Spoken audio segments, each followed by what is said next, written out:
अरे तुम्हें क्या पता बहू कैसे लेकर आते हैं। अरे जब मैं अपनी बहू लेकर आऊंगी तब मोहल्ले की सभी औरतें मेरी मॉडर्न बहुओं को देखती रह जाएंगी। ये तो है ही। अब तुम भी तो इतनी मॉडर्न हो तो बहू तो सुपर मॉडर्न आएंगी ही। तो फिर कब कर रही हो अपने तीनों बेटों की शादी? अरे मॉडर्न बहू ऐसे ही थोड़ी ना मिल जाती है, और जल्दबाजी में मैं कोई काम नहीं करना चाहती। अभी तो मेरे बेटे ही इतने काबिल नहीं हुए कि मैं उनकी शादी करा दूं। तभी दरवाजे से उसके तीनों बेटे घर में आते हैं और उसके तीनों बेटों के साथ साथ 3 लड़कियां भी होती हैं जिन्होंने साड़ी पहनी होती है। वह तीनों लड़कियां घूंघट में होती है और संगीता के पैर छूती है। पाई लागू माँ जी, पाई लागू माँ जी, पाई लागू माँ जी। अरे अरे कौन है ये तीनों? अरे उठो, मेरे पैरों के पास से तो उठ जाओ। संगीता की सभी सहेलियां उसे देखकर हंसने लगती है, जिसके बाद संगीता को बहुत गुस्सा आता है। वो अपने तीनों बेटों से कहती है, अब मुझे कोई बताएगा ये सब मेरे घर में क्या चल रहा है? भाई तू बता, तू पागल है क्या?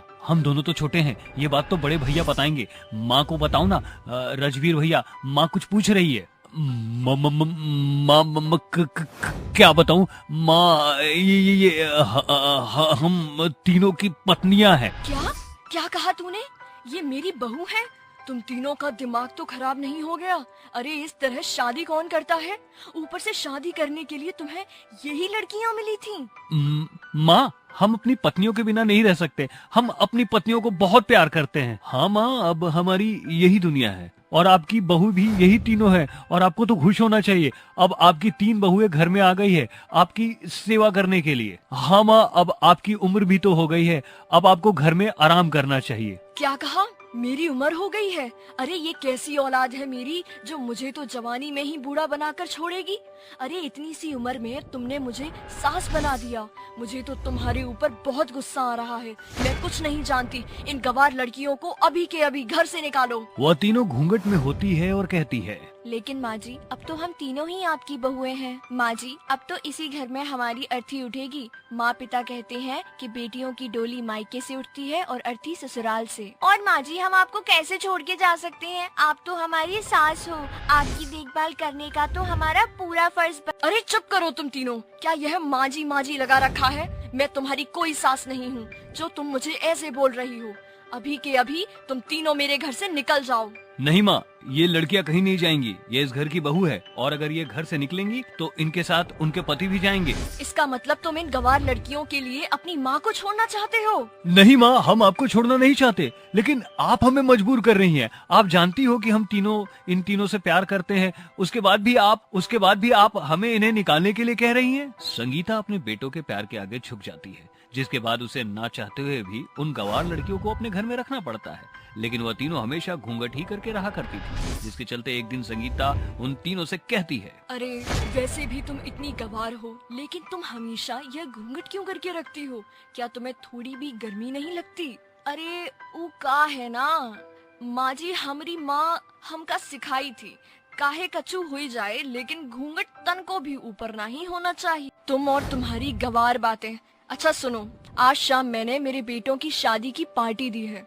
कम से कम शादी में तो अपना घूंघट उतार ही लेना, और हो सके तो थोड़ा ढंग के कपड़े पहन लेना। जब देखो ये साड़ी पहनकर रखी हो। क्या माँ जी, आखिर एक साड़ी वाले लिबास में बुराई ही क्या है? यह तो हमारी संस्कृति है ना। और वैसे भी आपने तो अपनी शर्म उतार ही दी है, हमें तो कम से कम हमारी शर्म पहनने दीजिए। हे भगवान, मैं ही बार बार भूल जाती हूँ। आखिर तुम गवार जो ठहरी, तुम्हें इसके अलावा पता ही क्या होगा? ऐसा कहकर संगीता घर से निकल पड़ती है और एक मॉल में जाकर अपने लिए एक वेस्टर्न ड्रेस खरीदती है। क्या बात है, यह वेस्टर्न ड्रेस कितनी खूबसूरत लग रही है। पूरी पार्टी में इससे पहनने के बाद तो मैं दिखाई दूंगी और मेरे सामने तो मेरी बहू भी फीकी पड़ जाएंगी। ऐसा कहकर वो उस ड्रेस को खरीद लेती है और वापस घर पहुंच जाती है। घर पहुंचने के बाद शाम की पार्टी के लिए तैयारियां शुरू कर देती है। जैसे ही शाम होती है, वह अपनी वेस्टर्न ड्रेस पहनकर अपनी तीनों बहुओं के सामने आती है और उनसे कहती है, देखो मेरी सहेलियां तो अभी तक आई नहीं हैं और मैं उनके आने का इंतजार नहीं कर सकती।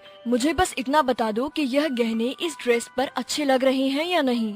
अरे माँ जी, यह गहने केवल संस्कृति पहनावे पर ही अच्छे लगते हैं, इन पर तो ये बिल्कुल भी अच्छे नहीं लग रहे। अरे बंदर क्या जाने अदरक का स्वाद। तुम थोड़ी मॉडर्न होती तभी तो तुम्हें पता चलता कि कौन सा गहना कौन से कपड़ों पर अच्छा लगता है। तभी सुप्रिया तानिया के कान में कहती है, देखो तो जरा, जैसे जैसे माँ जी की उम्र बढ़ती जा रही है, माँ जी के कपड़े उतने ही छोटे होते जा रहे हैं। सुप्रिया की बात सुनते ही वह जोर जोर से हंसने लगती है। उन्हें ऐसा हंसते हुए देख संगीता कहती है, आखिर गवार है, गवार ही रहेगी। ऐसा कहकर वह शाम की पार्टी की तैयारी करने चली जाती है। जिसके बाद शाम होते होते सभी मेहमान आना शुरू हो जाते हैं और फंक्शन स्टार्ट हो जाता है। फंक्शन में संगीता अपनी सभी सहेलियों को बोलती है, अरे तुम तो जानते ही हो मेरी टॉप मॉडल्स को, और ये उनकी ब्रांड की कंपनी की ड्रेस है जो मैंने आज पहनी है। हाँ हाँ बिल्कुल, लेकिन यह कुछ ज्यादा छोटी नहीं है तुम्हारी उम्र के हिसाब से। अरे फैशन और मॉडल में उम्र नहीं देखी जाती, जो पसंद आए उसे पहन लो। आज मैंने अपनी तीनों टॉप मॉडल्स को अपने घर के फंक्शन पर इनवाइट किया है, बस वह आती ही होंगी। देखते ही देखते सभी मेहमान आ जाते हैं, लेकिन संगीता की टॉप मॉडल्स नहीं आती, जिसकी वजह से संगीता थोड़ी उदास दिखती है। तभी उसकी सहेली गीता कहती है, अरे गीता, अब अपनी टॉप मॉडल्स का इंतजार ही करती रहोगी कि अपनी बहुओं से उनका घूंघट भी उठवाओगी? अरे अब मैं क्या बताऊं, जब से शादी हुई है इन तीनों ने एक बार भी घूंघट नहीं उठाया है। अगर तुम चाहो तो तुम इनसे कहकर देख लो। वैसे भी संस्कृति के नाम पर यह पूरी गवार है। मैं तो इन्हें कुछ नहीं कहूँगी, मैं तो इन्हें कुछ भी नहीं कहूँगी। संगीता की यह बात वह तीनों सुन लेती है। जिसके बाद वो तीनों अपने घूंघट उठाती है और तीनों की शक्ल देखते ही संगीता के पैरों तले जमीन खिसक जाती है। अरे अरे, ये तो वही तीनों टॉप मॉडल्स हैं जिनका मैं इंतजार कर रही थी। इसका मतलब मेरे बेटों ने मेरी पसंद की लड़कियों से शादी की थी। देखा, तुम लोगों ने देखा, मैं तो कहती थी मेरी बहुएं टॉप मॉडल्स होंगी। लेकिन माँ जी, टॉप मॉडल होने का मतलब यह नहीं होता कि हम अपनी संस्कृति भूल जाएं। माना कि हम टॉप मॉडल हैं, लेकिन हमारे संस्कार आज भी हमारे अंदर जिंदा हैं। और हाँ माँ जी, मॉडलिंग भी तभी अच्छी लगती है जब हम वह पहने जो हमारे शरीर पर अच्छा लगे, ना कि ऐसा कुछ भी पहन ले जो हमारे शरीर पर भी बुरा लगे और समाज को भी। जो हमारे शरीर पर भी बुरा लगे और समाज में भी वो बिल्कुल अच्छा ना लगे। अपनी तीनों बहुओं की आवाज सुनकर संगीता को अपनी गलती का एहसास होता है और वह अपनी तीनों बहुओं से माफी मांगती है। मुझे माफ कर दो, मॉडर्न होने के चक्कर में मैंने अपनी संस्कृति को पीछे छोड़ दिया, लेकिन तुम्हारे चलते मुझे आज अपनी संस्कृति के होने का बहुत अच्छा एहसास हुआ है। संगीता माफी मांगती है और अपने कमरे में जाकर एक प्यारी सी बनारसी साड़ी पहन कर आती है, जिसमें वह बेहद खूबसूरत लगती है। उस दिन के बाद से वह अपनी तीनों बहुओं के साथ खुशी खुशी रहने लगती है। बहू और सास में बच्चे का बंटवारा। ममता अपनी सास कांता के साथ सारण गांव में रहती थी। कांता ने अपने बेटे बलवीर का ब्याह कुछ बरस पहले किया था। शादी से दोनों दंपति को एक बेटी पैदा हुई और ममता दूसरी दफा गर्भवती थी। कान खोल कर सुन ले मेरी मनहूस बहू, अगर इस दफा तूने सास की आस पूरी ना की, अगर तूने इस बार भी बेटी जनी तो बतौर बहू बेटी दोनों एक साथ खदेड़ी जाओगी। सासू माँ, मैं भला भगवान तो नहीं जो भाप सकूं कि मेरी कोख में बेटा है या ये बेटी। वो सब मैं नहीं जानती, मुझे बस किसी भी कीमत पर मेरे घर का चिराग चाहिए। क्रूर कांता ममता पर अपनी जिद थोपकर चल देती है। गुजरते समय के साथ ममता की गर्भावस्था के 9 महीने पूरे हो जाते हैं। बदकिस्मती से ममता दूसरी दफा भी बेटी को जन्म देती है, जिसे देखकर कांता बेचारी बहू पर कड़वे बोल का कहर बरसाती है। बेड़ा गर्क हो तेरा नाश पीटी, इस बार भी तेरी कोख से बेटी की बला निकली। अब मैं तुम माँ बेटी को और नहीं झेलूंगी। ससुराल से बेघर होने के ख्याल से बेबस बहू रोते बिलखते हुए कांता के सामने हाथ जोड़कर मिन्नतें मांगती है। माँ जी, ऐसा गजब ना करिए, मुझे एक आखिरी मौका दे दीजिए, मैं इस दफा आपको हताश नहीं होने दूंगी। ये सुनकर कांता बेचारी भोली बहू को सांत्वना देने का स्वांग रचाती है, जिसके पीछे उसका स्वार्थ छिपा होता है। बस एक बार इस घर की पीढ़ी को बढ़ाने वाला मेरा पोता मिल जाए, फिर इन मनहूस माँ बेटी को बाहर खदेड़ दूंगी।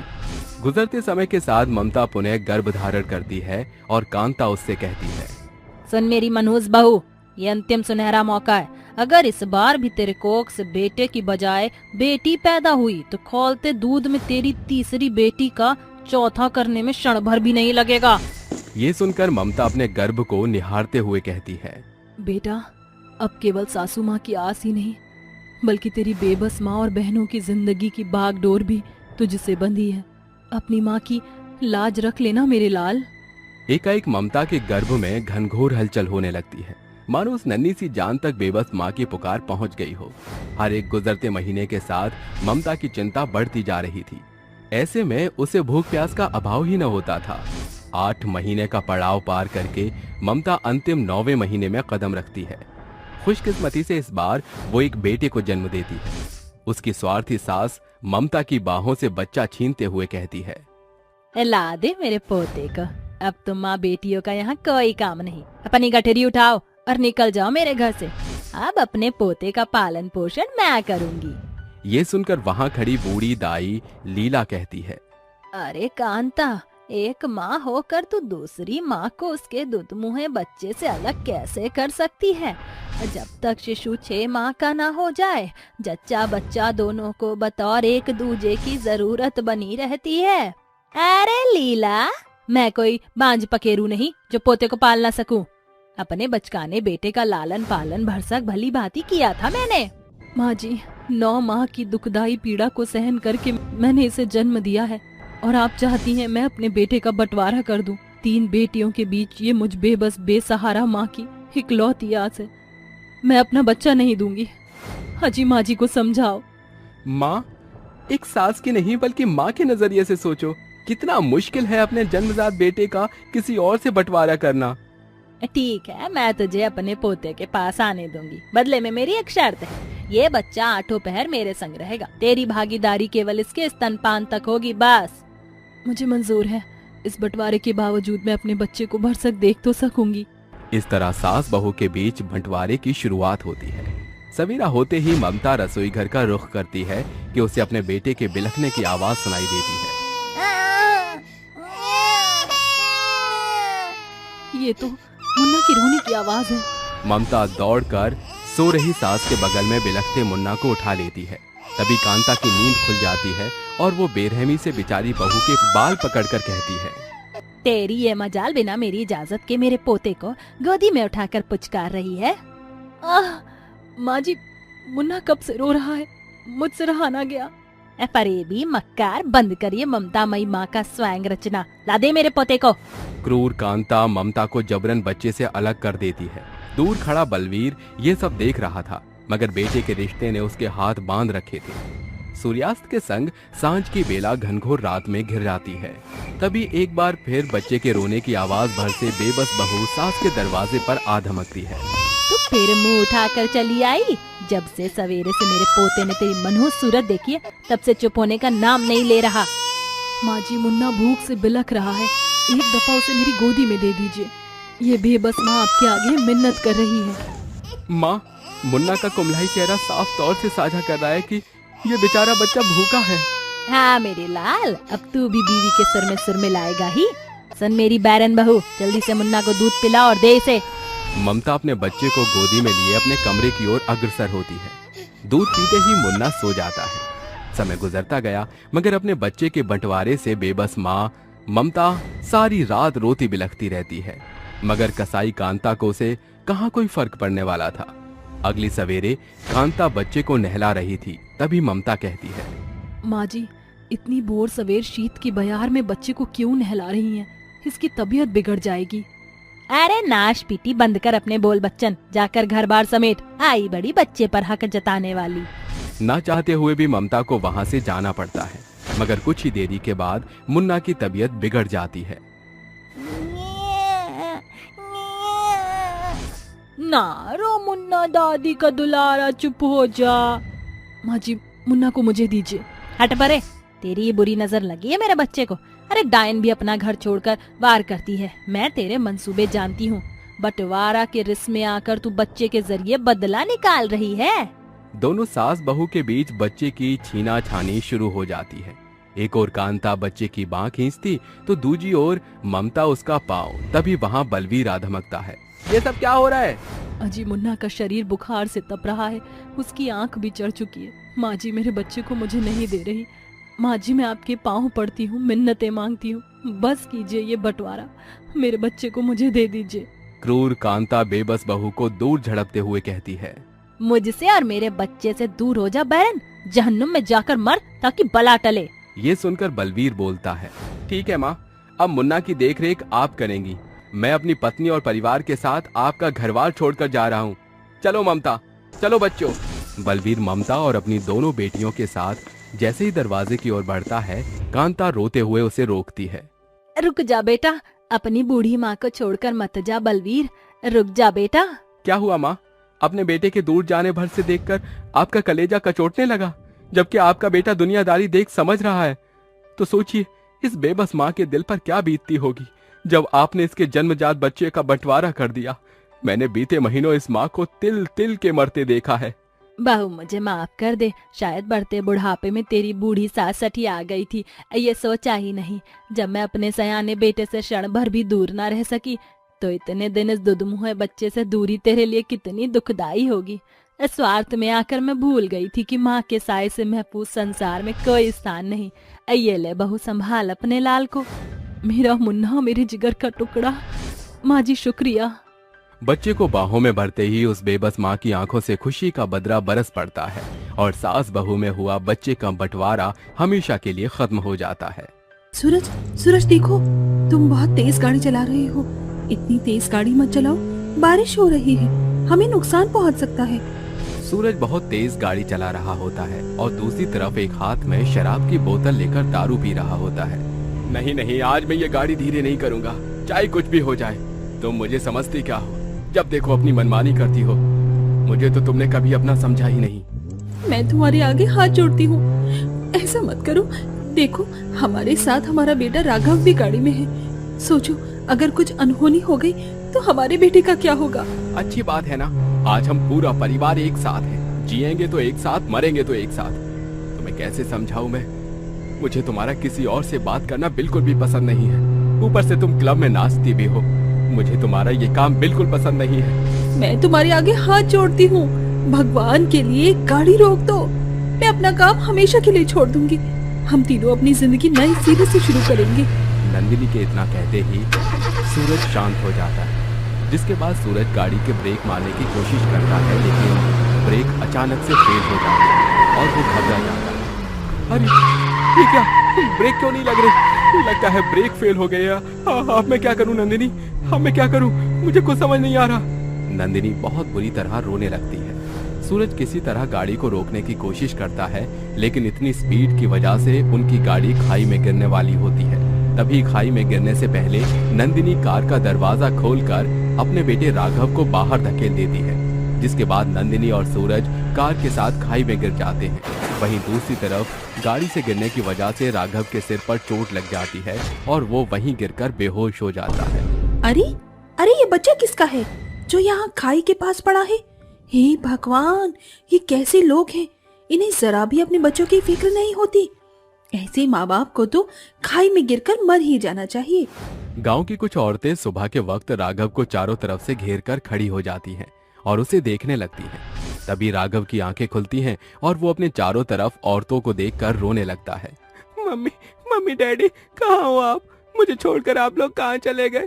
मम्मी डैडी, मुझे मेरे मम्मी डैडी के पास जाना है, मुझे मेरे मम्मी डैडी के पास जाना है।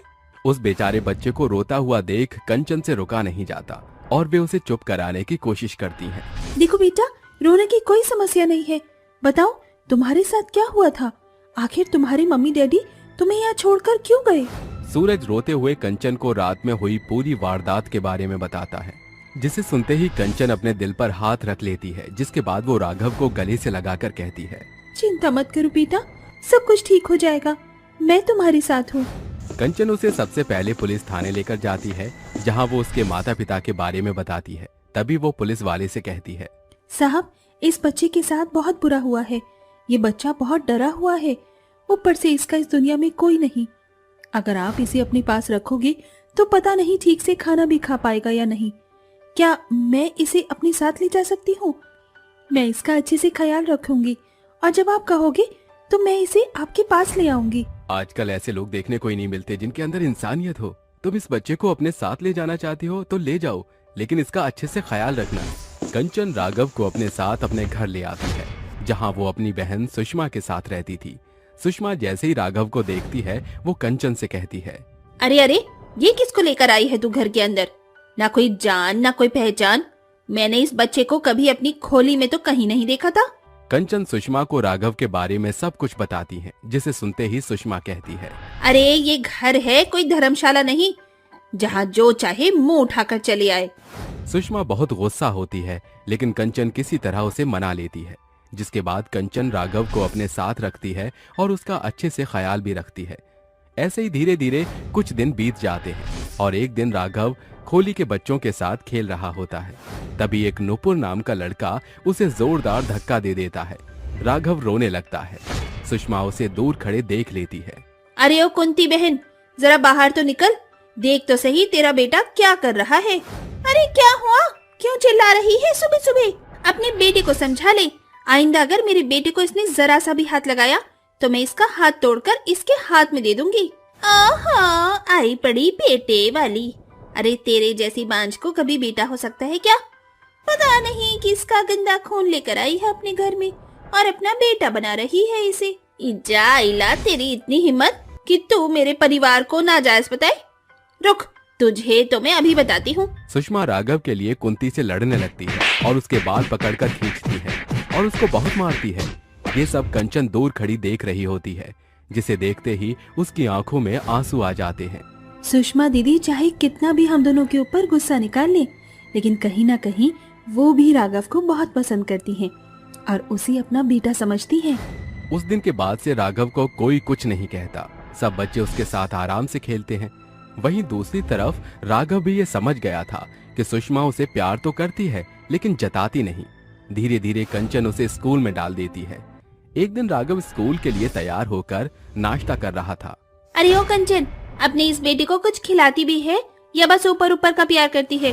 अरे देख तो जरा कितना कमजोर हो रहा है, इसे थोड़ा घी तो खिला। क्या बताऊं दीदी, मैंने कितनी बार इसे घी खिलाने की कोशिश की, लेकिन ये घी खाता ही नहीं। अरे ऐसे कैसे नहीं खाएगा? घी मैं खिलाऊंगी आज से ही इसे। सुषमा तुरंत घी की रोटी लेकर राघव को खिलाने लगती है। राघव चुपचाप घी की रोटी खाने लगता है। थोड़ी देर बाद राघव कहता है, सुषमा माँ, बस करो, मेरा पेट भर गया है, बाकी का मैं स्कूल के आने के बाद खा लूंगा। राघव के मुंह से माँ शब्द सुनते ही सुषमा की आंखों से आंसू आ जाते हैं, जिसके बाद वो राघव को गले से लगा लेती है।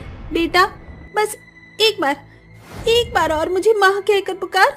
माँ, मैं जानता हूँ आप मुझसे बहुत प्यार करती हो, लेकिन बताती नहीं हो, लेकिन मैं भी आपसे बहुत प्यार करता हूँ। कंचन माँ ने और आपने मेरा बहुत ख्याल रखा है। कंचन अपने लिए जब माँ शब्द सुनती है तो उसकी भी आंखों से आंसू आ जाते हैं। दोनों बहुत खुश होती हैं। दरअसल दोनों की एक ही घर में शादी हुई थी, लेकिन दोनों को संतान न होने की वजह से उनके पतियों ने उन्हें छोड़ दिया था। तब से वो दोनों बहनें एक साथ रह रही थीं। राघव के आने के बाद उनकी जिंदगी में खुशियां ही खुशियां आ गई थी। जब राघव उन दोनों को माँ कहकर पुकारता है तो वो दोनों बहुत खुश होती हैं। कंचन, आज हमारे बेटे राघव को स्कूल उसकी दोनों माँ छोड़ने जाएंगी।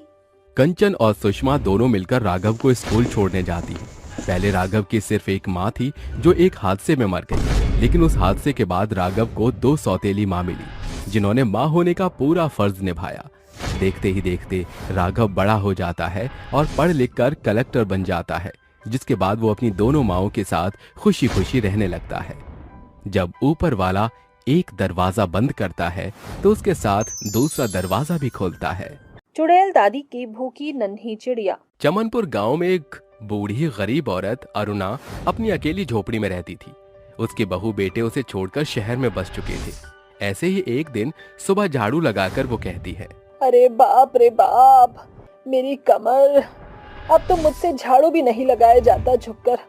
काश मेरे बच्चे मेरे पास होते तो मुझे ये सब न करना पड़ता, पर कोई बात नहीं, उन्हें अपना भविष्य भी तो देखना है। मेरा क्या है, 4 दिन और जीना है। झाड़ू लगाने के बाद वो अपने आटे की बोरी में देखती है कि कुछ दिन का ही खाना बन सकता है। खाना बनाने के बाद वो जैसे ही खाना खाने बैठती है तो एक नन्ही सी चिड़िया उड़ते हुए उसके पास आ जाती है। ची ची ची, लगता है तुम्हें भूख लगी है, ऐसा करो, मेरी एक रोटी तुम खा लो। ऐसा कहकर वो बुढ़िया अपनी एक रोटी उस नन्ही चिड़िया को छोटे छोटे टुकड़ों में खिला देती है। फिर उसके लिए कटोरे में पानी भर कर रख देती है। ये लो, तुम पानी भी पी लो, तुम्हें प्यास भी लगी होगी। चिड़िया पानी पीती है, फिर चली जाती है। लगता है ये चिड़िया बहुत भूखी प्यासी थी। चलो कोई नहीं, एक रोटी इसके नसीब में थी, इसने खा ली। अगले दिन वो बुढ़िया जब फिर से खाना खाती है तो वो नन्ही नन्ही सी चिड़िया उसके पास आ जाती है। आज तू फिर आ गई, तुझे रोटी खानी है ना, ये ले खा ले। बुढ़िया फिर से उसे अपने हिस्से में से एक रोटी दे देती है। चिड़िया उस रोटी को खा लेती है। ऐसे ही रोज रोज वो नन्ही चिड़िया उस बुढ़िया के पास आती और उसकी थाली में से एक रोटी हमेशा खाती थी। धीरे धीरे बुढ़िया को उस चिड़िया से लगाव हो जाता है। वो उसके साथ बातें भी किया करती थी। एक दिन बुढ़िया अपनी थाली लेकर बैठी थी पर चिड़िया उसके पास आई नहीं। अरे ये क्या हो गया, अभी तक वो नन्ही सी चिड़िया आई क्यों नहीं? बुढ़िया ऐसा कहती है तब तक वो चिड़िया एक चील से अपनी जान बचाकर बुढ़िया की गोद में गिर जाती है और कहती है, अरे ये क्या हुआ, तुम्हें पंख में लग गई है क्या? तुम्हारी ये हालत कैसे हुई? वो एक भयानक चील मेरे पीछे पड़ा था। एक बार तो उसने मुझे अपने पंजों में झपट ही लिया था। उस वजह से मेरे पंख में लग गई और बचते बचाते मैं यहाँ आ गई। तुम परेशान मत हो, मैं तुम्हें अभी मरहम लगा देती हूँ, फिर साथ में खाना खाएंगे। ठीक है। ये कहकर बुढ़िया उसके पंख पर मरहम लगा देती है, जिसके बाद वो चिड़िया बेहतर महसूस करती है और दोनों साथ में खाना खाते हैं। मेरे बिना तुमने खाना क्यों नहीं खाया? क्योंकि तुम मुझे बहुत अच्छी लगती हो। तुम्हारे साथ में अपना समय व्यतीत करती हूँ, बातें करती हूँ। मेरे पास पोता पोती बहू बेटे होने के बावजूद भी कुछ नहीं है। रोज तुम्हारे साथ खाती हूँ, तो तुम्हारे बिना कैसे खा लेती? मेरा ख्याल रखने के लिए शुक्रिया, अब मैं चलती हूँ। ये कहकर वो चिड़िया चली जाती है। एक दिन बुढ़िया पर कोई भी सब्जी बनाने के लिए नहीं थी। उसकी बात सुनकर चिड़िया खेत में जाती है। 2-4 बार सब्जियां तोड़कर अपनी चोंच से लेकर आती है। अरे तुम ये सब्जियां लेकर क्यों आई हो? तुम मेरी मदद करती हो तो मैं भी तो कर सकती हूँ। मैंने तुम्हारी बात सुनी थी, इसीलिए सब्जियां लेकर आई हूँ। इसकी सब्जी बना लो, फिर हम साथ खाएंगे। तुम इतनी नन्ही सी चिड़िया होकर भी कितनी बातें समझती हो, और एक इंसान है कहने के बावजूद भी नहीं समझते। शायद यही फर्क है बेजुबान पशु पक्षी और इंसान में। अब जल्दी करो, हम दोनों को खाना भी खाना है। अरुणा उन 2-4 सब्जियों से खाना बना लेती है, फिर चिड़िया के साथ खाना खाती है। वक्त बीतता है। इसी तरह वो चिड़िया अरुणा के पास खाना खाने आती है और कुछ न होने पर कभी उसे फल तो कभी सब्जियां तोड़कर लाती थी।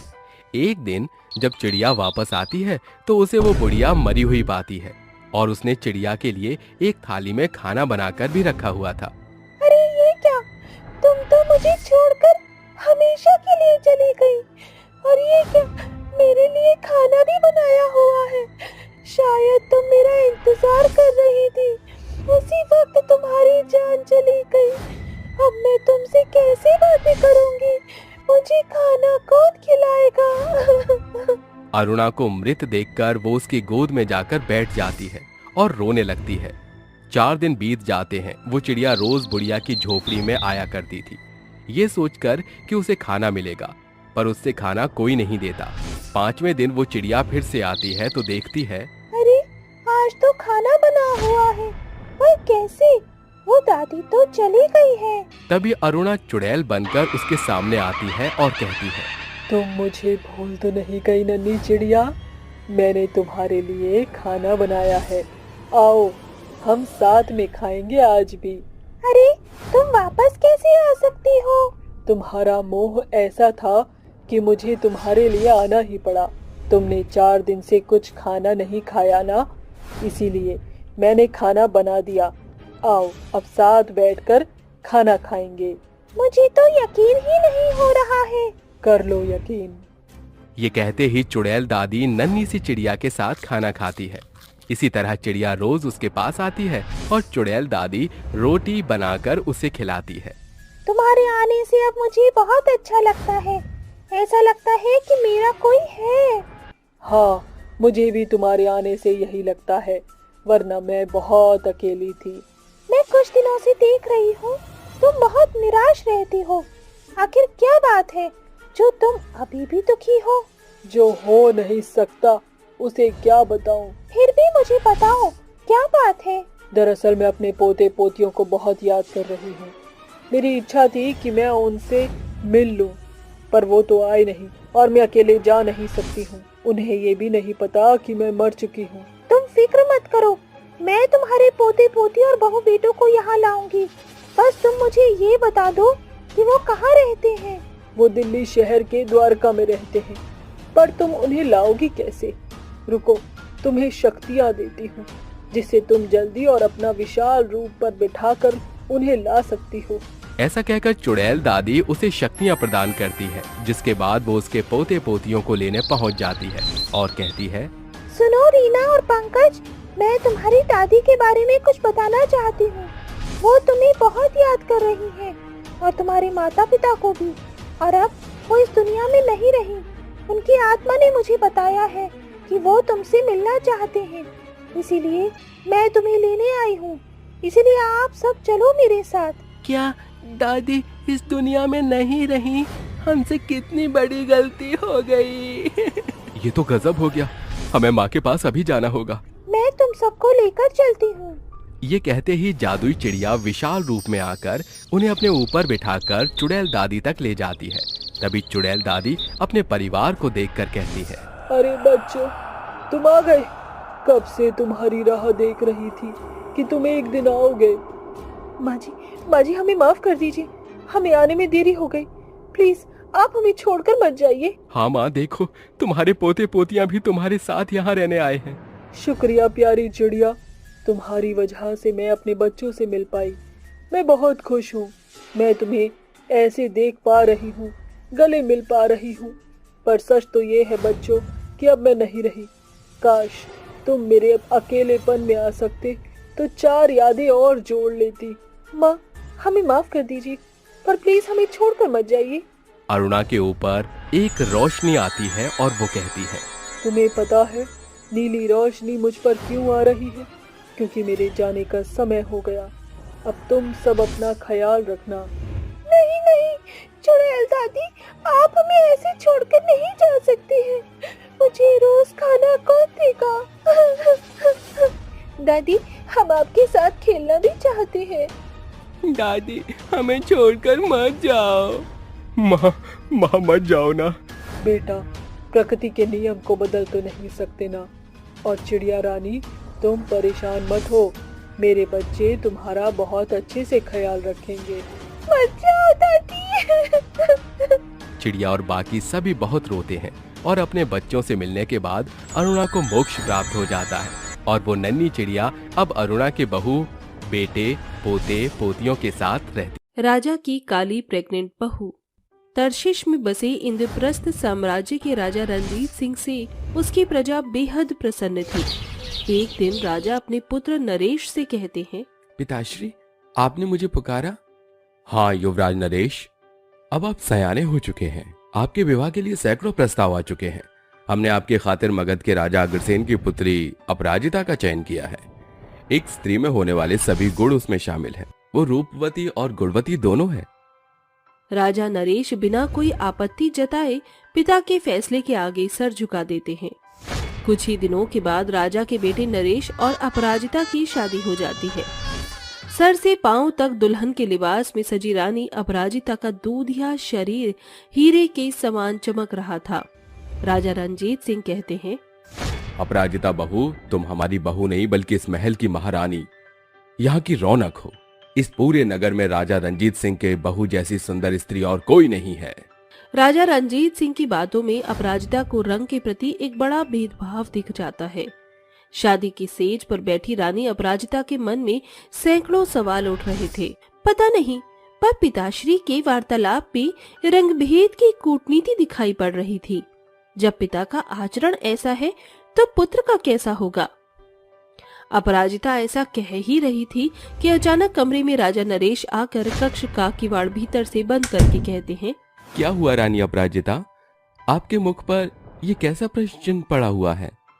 राजा नरेश, क्या व्यक्ति की तन की सुंदरता ही सर्वोपरि है? मन के मेल का कोई महत्व नहीं? महत्व तो है रानी, मगर पिताश्री के लिए केवल शारीरिक सुंदरता ही सर्वोपरि है।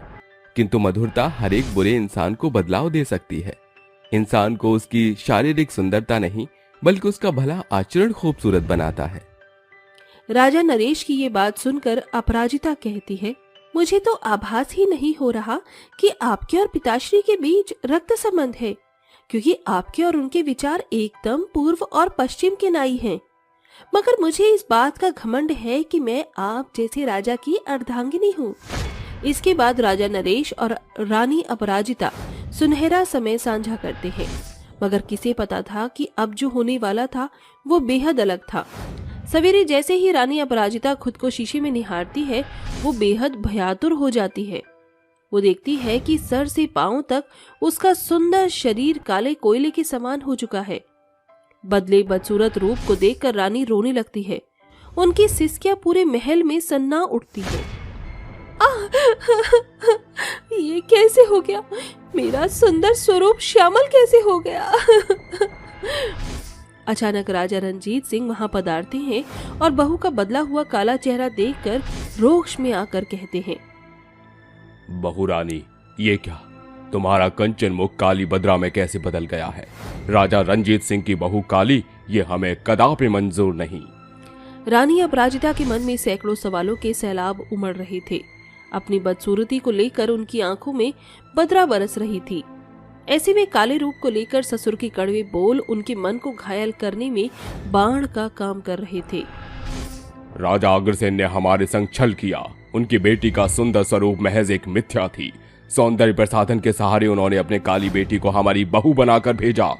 इससे पहले कि हम अपना आपा खो बैठें, दासियों, इस काली बहू को काल कोठरी में डाल दिया जाए। पिता के फैसले के आगे राजा नरेश चुप हो जाते हैं। 2 माह बीत जाते हैं। फिर एक रोज काल कोठरी में बंद काली बहू बेहोश हो जाती है, जहां एक वैद्य से उनकी जांच पड़ताल में ये पता चलता है कि राजा रंजीत सिंह की बहू गर्भवती है। कदापि नहीं, इस काली बहू की कोख से जन्म लेने वाला अंश भी इसके जैसा नकुशा निकलेगा। राजा रंजीत सिंह इस काली कुरूपा बहू को देश निकाला देते हैं। कहते हैं ना कि जब पानी सर से ऊपर हो जाए तो गूंगे भी बोलने पर मजबूर हो जाते हैं। आखिरकार राजा नरेश बोल पड़ते हैं, पिताश्री, कोख का फल तो ईश्वर का आशीर्वाद होता है। आप अपनी बहू को इसलिए देश निकाला दे रहे हैं क्योंकि वो काली है? ये कहाँ का न्याय है? राजा नरेश, तुम्हारा इतना दुस्साहस कि अब तुम अपने पिता से प्रश्न करोगे। दोनों बाप बेटे के बीच की बहस बढ़ता देखकर काली बहू कहती है, कृपया आप दोनों शांत हो जाइए। पिताश्री, आपकी इच्छा अनुसार मैं काली बहू अपने कोख में पल रहे अंश के साथ इस नगर से जा रही हूँ। राजा नरेश, आपको मेरे सिंदूर की सौगंध, मेरे पीछे ना आना। सतयुग में रानी सीता को भी गर्भावस्था में अग्नि परीक्षा से गुजरना पड़ा था। अब मेरी बारी है। काली बहू अपने ससुर के फैसले के आगे सर झुकाकर इंद्रप्रस्थ साम्राज्य से निकल जाती है, जिसके बाद साम्राज्य छिन्न भिन्न हो जाता है। प्रजा के बीच त्राही त्राही मच जाती है, जिससे परेशान होकर राजा रंजीत सिंह पुरोहित आचार्य को महल में आने का आमंत्रण देते हैं। प्रणाम पुरोहित जी। बरसों से जो साम्राज्य सुख समृद्धि से परिपूर्ण था, वो आज चरमरा चुका है। धरा बंजर बेजान पड़ी है, सरोवर भी सूख गए। आखिर ये क्यों?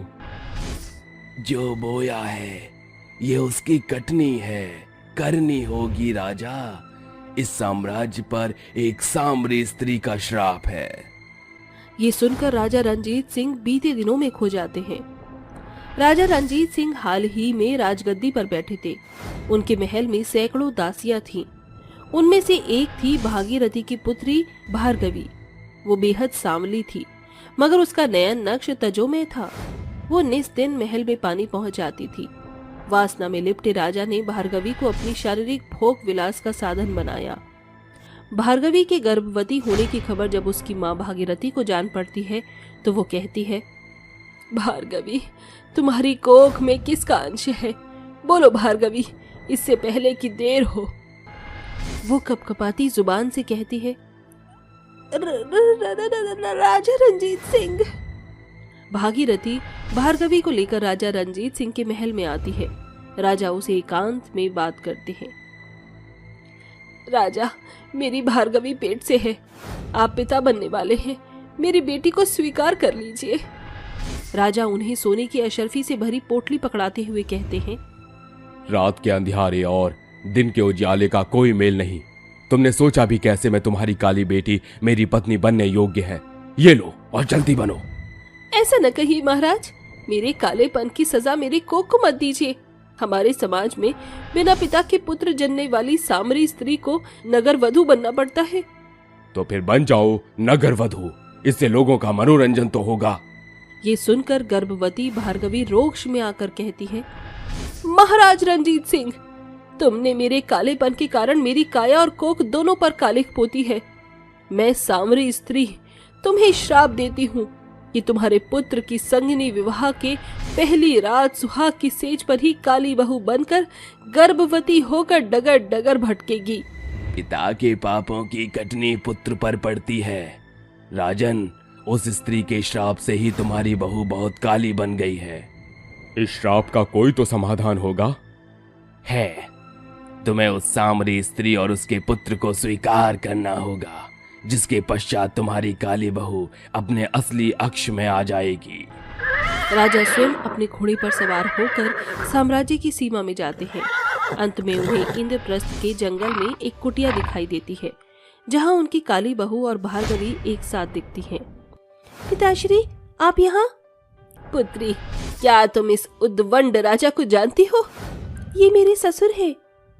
ये सुनकर भार्गवी अचंभित हो जाती है और राजा रंजीत सिंह उसके पैरों में गिरकर कहते हैं, भार्गवी, मैं बेबस राजा तुम्हारे पैरों में पड़ा हूँ, मुझे माफ कर दो। ससुर के श्राप की सजा मेरी बहू को मिल रही है। उसका रूप छिन गया। क्रूरता में आकर मैंने अपनी काली बहू को देश निकाला दे दिया।